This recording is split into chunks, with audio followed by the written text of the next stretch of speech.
If you saw in your latest email from the church office, we have been working hard on some preparations for being able to gather together again as a church. And one of the opportunities that we're going to have as we begin to gather is to invite our children to be with us through the whole worship service. Now, as much as is possible, we want to train our children to engage with the service and to participate in it fully. But we know that for different ages of kids, some of them may need some extra little activities and things to look at and do to help them to stay occupied through the length of the service. So I want to give you some suggestions today for ways to pack a church bag for different ages. I'm going to talk about babies and toddlers, preschoolers, and then elementary school children. Now, I know a lot of you have packed quiet bags before as you have brought your children to church previously, or as you have prepared for a car trip or an airplane trip. But hopefully, even if you are an experienced church bag packer, you can get some new ideas for ways to put some fresh interest into your child's church bag as we prepare to come to church together. So, babies and toddlers.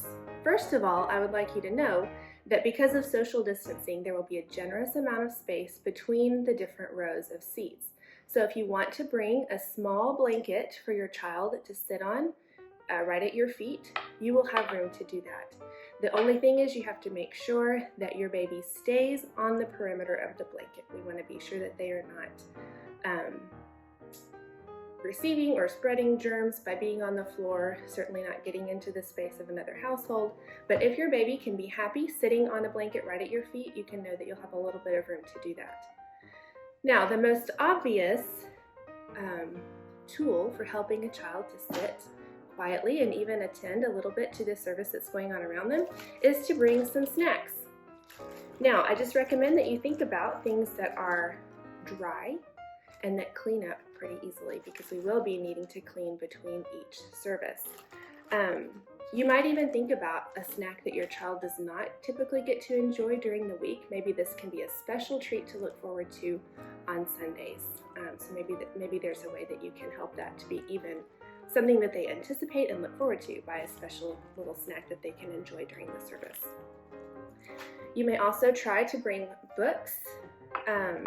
The ones that I know I got had a lot of success with when my children were little were books like these books by Roger Pretty with really bright, colorful photographs, books with textures to touch and feel, held their attention a little bit longer, and also books with pictures of other babies. And so those were the things that I would look for whenever I was going to bring books for my little ones whenever they would attend the service. The other thing that I think you can think about is getting kids meals at Chick-fil-A and asking for the 3 and under toy, because then you get these really cute little board books that have great pictures. They're a perfect size for little hands to hold, and also because you got it as a kids meal prize, it's less sad if your baby chews on the edges and they get ruined, or if it gets dropped on the floor or thrown out the window of the car. So I encourage you to go to Chick-fil-A a lot of times while we're enjoying church together and build up a collection of these little tiny board books. There are a few little toy items that children of this age may also enjoy. This is a really simple one that you can make at home. This is just a take and toss container. You could also use a little portable snack container, but you just fill this with pom-poms and cut a little hole in the lid, and then your baby can enjoy poking the pom-poms through the hole and filling this. This entertained my kids for quite a while. You can also invest in some little wooden lacing beads and help them string a piece of cord through a wooden block, or you can make something similar at home with a ribbon and little squares of felt. This is good fine motor training for little babies and toddlers. This is one. You just cut a little slit in the felt, and then you can help them to string the felt onto the ribbon. And I just used a little cookie cutter to secure the bottom so that the felt didn't run off the other end. So these little lacing toys can be helpful and entertaining. You also can think about bringing magnets that your children might find interesting to look at. This is just magnets on a cookie sheet. So if you have a small cookie sheet, you can throw that in and bring some magnets. Also, most whiteboards are magnetic, and so you could use one of these as well if you have one of these laying around your house. All right, my next category is for preschoolers. Preschoolers ages 3, 4, even 5 are beginning to develop a capacity to pay attention during the service. By the time my kids were this age, we had a rule that church bags needed to stay under the seat until the sermon began, because this is an age where they really are able to begin learning songs. Standing and sitting is helpful for them to get to move at the beginning of the service. So we asked our kids to participate fully in the service up until the sermon, and we had pretty good success with that whenever our children were preschool aged. Once it's time for them to sit still, you can start giving them some little activities to do. One of my favorite really simple tricks is just to get a pencil bag and to fill it with some crayons or markers or colored pencils and index cards. These are very inexpensive and easy to grab a few packages of at the grocery store. The small size I think is really fun, and it's a little bit less intimidating than a whole blank sheet of notebook paper, typing paper. So just bring a little stash of blank index cards, and sometimes children can really enjoy doodling on that, and it's a nice compact thing that you can carry, tuck into a bag or a purse. Kids of this age can also enjoy some books. I tried to look for books with pictures that could hold their attention for a while. So books like these lookalikes book. These have scenes created out of household items that are fun to discover. Richard Scarry's What Do People Do All Day has a lot of elaborate and detailed illustrations that are fun and funny for children to look at. It's one of those books that you see something new every time you look at it. I don't have a copy of it, but also the I Spy books or Seek and Find kinds of books can hold their attention for a while as well. At this age, they may also enjoy coloring.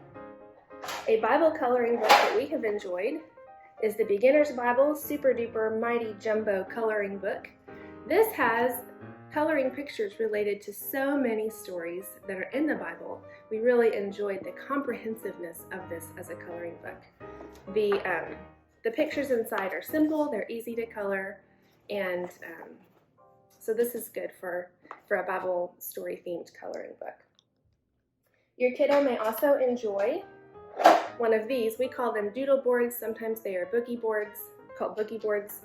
But this is just a little LCD tablet. You write on it with a stylus, and then the picture erases with a touch of the button. My kids like this because it makes them feel like they're playing on an iPad, but they're not. They're just doodling. And then you don't have quite as much paper to take home. So a little doodle board or a boogie board could be a fun thing. These are not very expensive if you find them on Amazon or at the grocery store. We've also enjoyed these little magnetic toy tins. There's a scene on the inside and little magnet pieces that can be arranged. So this is a nice little compact toy, again, that can kind of capture your child's imagination and help them to be occupied quietly for a little while. You may also consider, because we have no upholstery or carpet in our sanctuary, you could even bring a couple of little containers of Play-Doh, and this can give your child something to do with his or her hands while they're sitting quietly and listening to the sermon. So bringing in some Play-Doh can give them a little thing to help keep them occupied. Now, our oldest children certainly are old enough to begin to learn how to attend to the sermon, and so the things that I've brought for them primarily are designed to help them be occupied by paying attention and by training them to even start listening to the sermon and paying attention throughout the course of the service. If you have a reader, I think one of the most important things you can provide them with is their own Bible. In the document below, I've put a link to a CSB Children's Bible.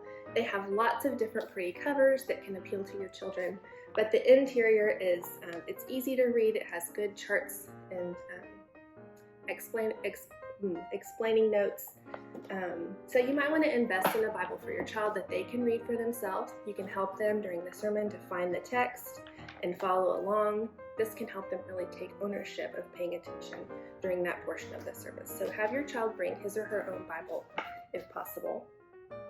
If they're not quite to that stage, I also recommend the One Big Story Bible Story Coloring and Activity book. This has some coloring pages, but it also has little mazes, word finds, color by numbers, things like that. So this is a coloring and activity book for a slightly older child that, again, is going to at least be drawing their attention to biblical stories, even if it's not the exact content of the sermon.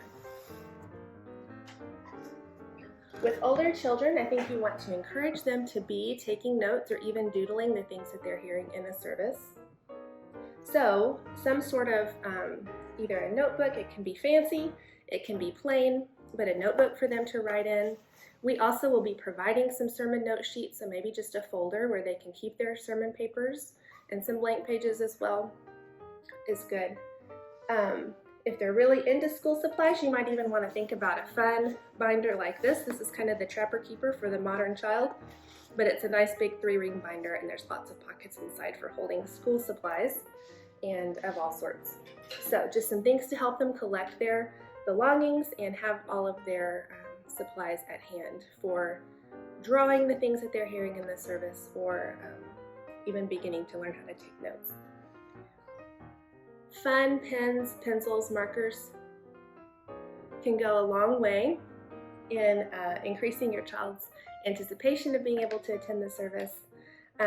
Certainly kids of this age can use the index card and a pencil bag trick. Also, these are some fun markers that we've just discovered. These are Bic washable markers, and they come in this little handy carrying case with the caps built in, so you never have to worry about losing a cap this way. And my kids are really excited about being able to take these to church and use them. Lastly, some children will be able to really listen and pay attention if their hands and their bodies have an outlet for some energy. So I encourage you to look for even a quiet fidget toy. Maybe bring some silly putty or thinking putty. Just something to let them wiggle just a teeny bit, get some of their energy out through their hands. That can help them if they have something to do with their bodies, that can help their brains to remain engaged and to pay attention a little bit longer. So these are just a few ideas. I hope that maybe you got some, sparked some ideas in your head. If you are interested in any of the things that I have mentioned, I have a document below with some links to Amazon for any of those items. Certainly you probably have a lot of things like this around your house. So I encourage you to put some thought into what types of activities and books and toys might help your child to be able to not just sit quietly and endure the service, but to really sit and be engaged and to pay attention and even look forward to the service as a time of worshiping the Lord together as a family.